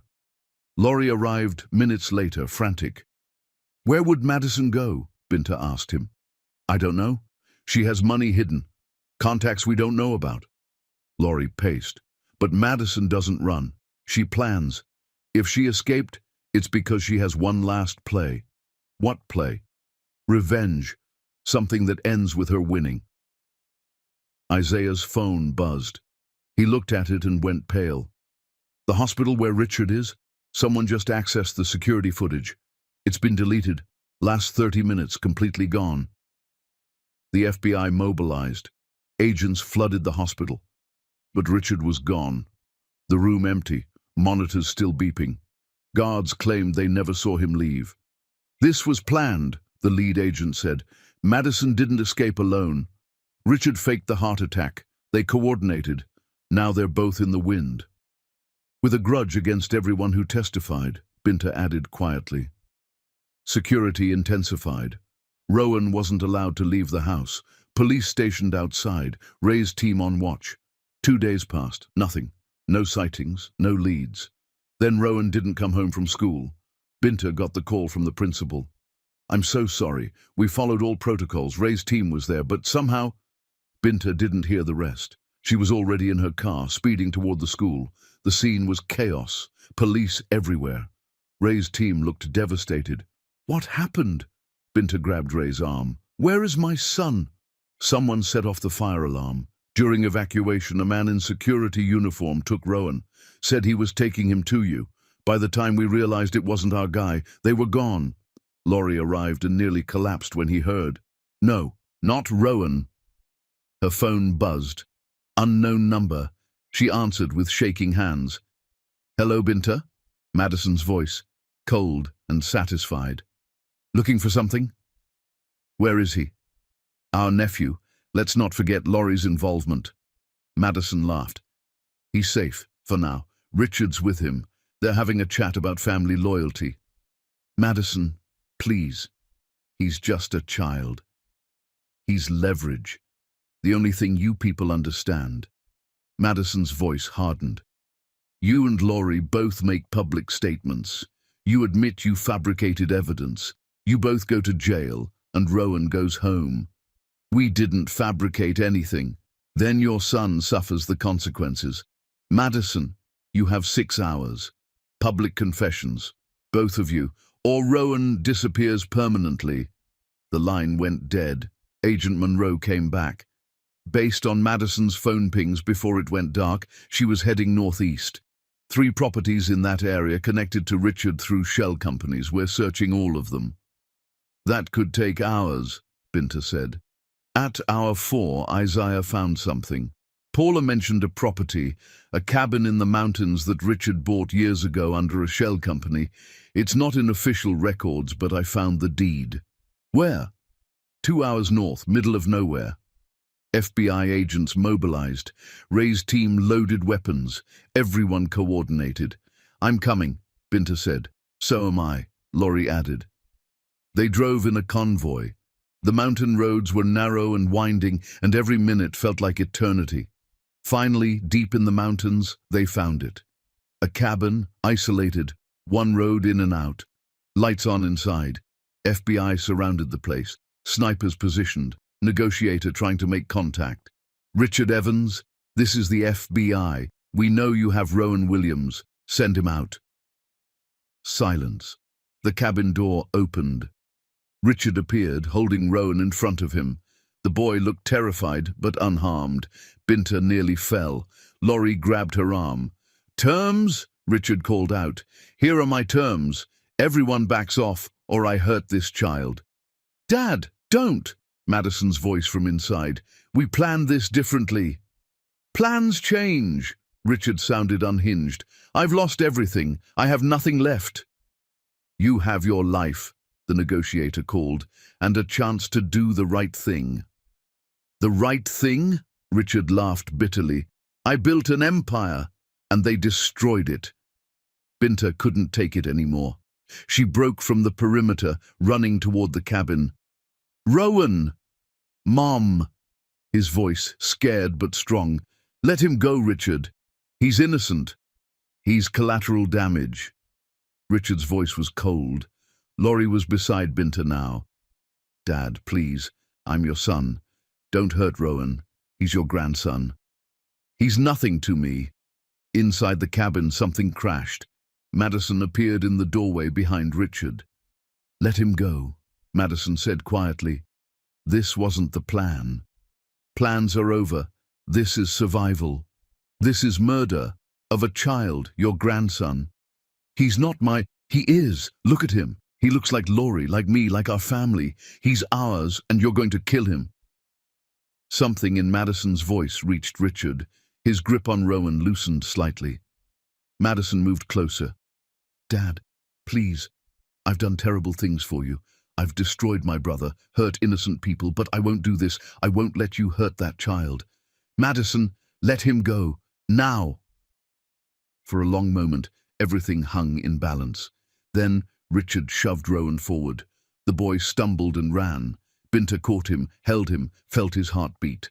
Laurie wrapped his arms around both of them. Behind them, FBI agents moved in. Madison walked out with her hands up. Richard tried to run but was tackled. It was over. At the hospital later, doctors checked Rowan.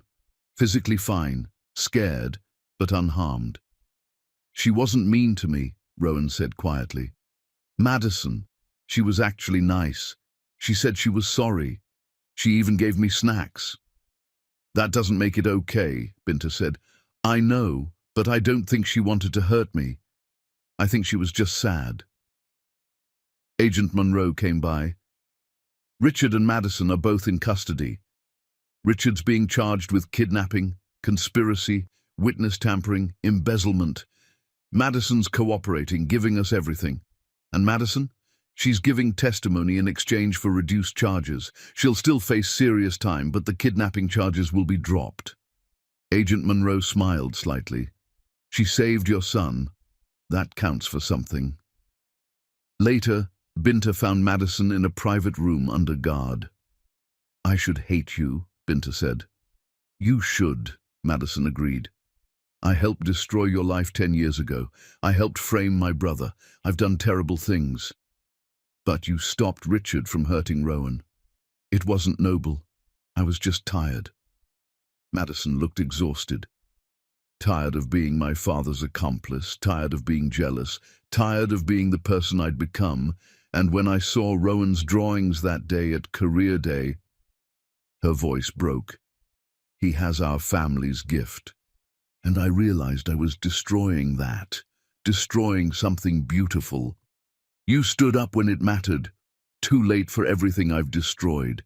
Madison pulled out a flash drive. This has everything, every forged document, every shell company, every crime my father committed, including the Thomas Brennan house fire. Why are you giving me this? Because someone in this family needs to tell the truth. And apparently, that someone is me. 10 years too late. Madison smiled sadly. Take care of Laurie, and take care of Rowan. They're the best parts of the Evans family. The trial was swift. Richard was convicted on all counts: embezzlement, fraud, conspiracy, kidnapping, witness tampering, attempted murder. The judge sentenced him to 30 years without parole. Madison pled guilty to embezzlement and fraud. The judge, taking into account her cooperation and her role in saving Rowan, sentenced her to 10 years with parole possible after 5. As they led her away, she looked at Laurie one last time. I'm sorry for everything. You deserved better from your family. Laurie nodded. It wasn't forgiveness yet, but it was acknowledgement that maybe, someday, there could be healing. The day after Richard's sentencing, Binta received her official nomination to the appeals court. The confirmation hearings were swift. Binta was confirmed with bipartisan support. On the day of her swearing-in, Rowan sat in the front row between Laurie and Jerome, wearing his best suit and looking proud. And when the ceremony ended, Rowan ran up and said, "You were really brave, Mom." "I was really scared," she admitted. "That's what makes it brave. Being scared, but doing the right thing anyway." Chapter 10. The Verdict. 3 years later, Judge Binta Williams stood overlooking the construction site that had changed everything. The Cornerstone Center was nearly complete, a healing space for kids who'd experienced trauma, designed by a boy who understood what they needed. At 13, Rowan stood beside his father, both wearing hard hats, reviewing blueprints. "The eastern windows need adjustment," Rowan said. "The morning light will be too intense." "Good catch," Laurie said. "I'll have the contractor make the change." Binta watched them together, her heart full. They'd built something real. Rowan spent weekends at Laurie's house, summers at construction sites, holidays with both families. Gwen was there too, sketching the building. She'd found her artistic voice again, reconnected with her children. She saw Rowan weekly. Tasha approached with coffee. "So, when are you going to tell him?" "Tell who what?" "Tell Laurie you're in love with him." Binta took the coffee. "It's complicated." "It's really not. You love him. He loves you. The only thing stopping you is fear." Later, reporters asked Rowan how it felt to see his design becoming real. "It feels like hope," he said, "like even when bad things happen, good things can still grow." That evening, Binta found Laurie standing alone at the site. "Penny for your thoughts," she said. He turned, smiled. "Just thinking about how far we've come." "Our son," she said, looking at Rowan in the distance. "Our son," he agreed. "Binta, 3 years ago I asked if we could try again someday. Well, it's settled now." He took her hand. "So I'm asking again. Is there a chance for us?" "Yes," she said. "Not maybe anymore. Yes. Yes. I'm tired of being scared, tired of pretending I don't still love you." She stepped closer. "Because I do, and I want to try." His eyes filled with tears. "I won't let you down." "You can't promise that. Life is messy." She touched his face. "But you can promise to be honest, to communicate, to choose us every day." "I can promise that." He pulled her close. They kissed then, soft and full of promise. built on scars and survival and choosing each other after everything that tried to tear them apart. When they pulled apart, Rowan was watching with a huge grin. "Finally," he called out. "I've been waiting forever." Binta laughed. "How long have you been standing there?" "Long enough." He jogged over. "So does this mean Dad's moving in?" "We're taking it slow, baby. You've been taking it slow for 3 years." They drove home together, the three of them, and for the first time, it felt complete. That night, after Rowan was asleep, Binta and Laurie sat on the back porch. "I know we said we'd take it slow," Laurie said, "but I need you to know I know where this goes, to forever, to marriage, to building a life together." "Laurie, I'm not proposing right now, I'm just telling you my intentions." He squeezed her hand. "I lost you once. I won't make that mistake again." Binta felt tears on her cheeks. "Ask me." "What?" "Ask me now." "Binta, I don't even have a ring." "I don't care about the ring." She stood, pulled him to his feet. "So ask me." Laurie dropped to one knee right there on her back porch. "Binta Williams, you're the strongest, most brilliant person I've ever known. You raised our son alone and made him extraordinary. You stood up to corrupt judges to protect justice. You gave me a second chance. Will you marry me?" "Yes." She pulled him up, kissed him hard. "Yes, yes, yes." A year later, they were married in a small ceremony in that same backyard. Rowan walked his mother down the aisle. Jerome officiated. Gwen sat in the front row, smiling. It wasn't the wedding Binta had dreamed of at 23. It was better, because it was earned. At the reception, Rowan gave a speech. "When I was little, I used to ask Mom about my dad. She'd get this look like she was remembering something beautiful and painful. Now I understand. She was remembering love, the kind that's strong enough to sacrifice everything." He looked at Binta and Laurie. "You two loved each other enough to let each other go, and then you loved each other enough to fight your way back. That's the kind of love I want someday." 2 years later, Rowan was 15, already making a name for himself as a young designer. One evening, Binta came home to find Laurie and Rowan working on a new project. "What are you building now?" she asked. "An addition," Laurie said. "Rowan's going to need his own design studio. And maybe a little brother or sister to teach," Rowan added with a grin. Binta and Laurie looked at each other, both smiling. "Maybe," Binta said, "someday." That night, lying in bed next to Laurie, Binta thought about how far they'd come. "Do you ever wonder what would have happened if things had been different?" Laurie asked. "Sometimes. But then I think, maybe we needed to lose each other to understand what we had." She turned to face him. "Maybe that's the lesson. That's a painful way to learn. The best lessons usually are." He pulled her close. "I'm glad we found our way back." Outside in his treehouse, Rowan was working on his latest design, a community center for kids aging out of foster care, a place to rebuild when everything felt broken, because that's what the Williams-Evans family did. They rebuilt. They chose each other. They survived the worst and believed in the best. And in the morning, they'd wake up and choose each other all over again. Because that's what love was. Not the fairy tale, not the easy path, but the daily choice to build something real, something lasting, something worth every scar it took to get there.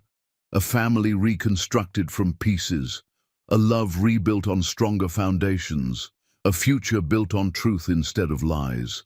Some things are worth fighting for, some loves are worth the scars, and some families, no matter how they're broken, can find their way back to whole. The end.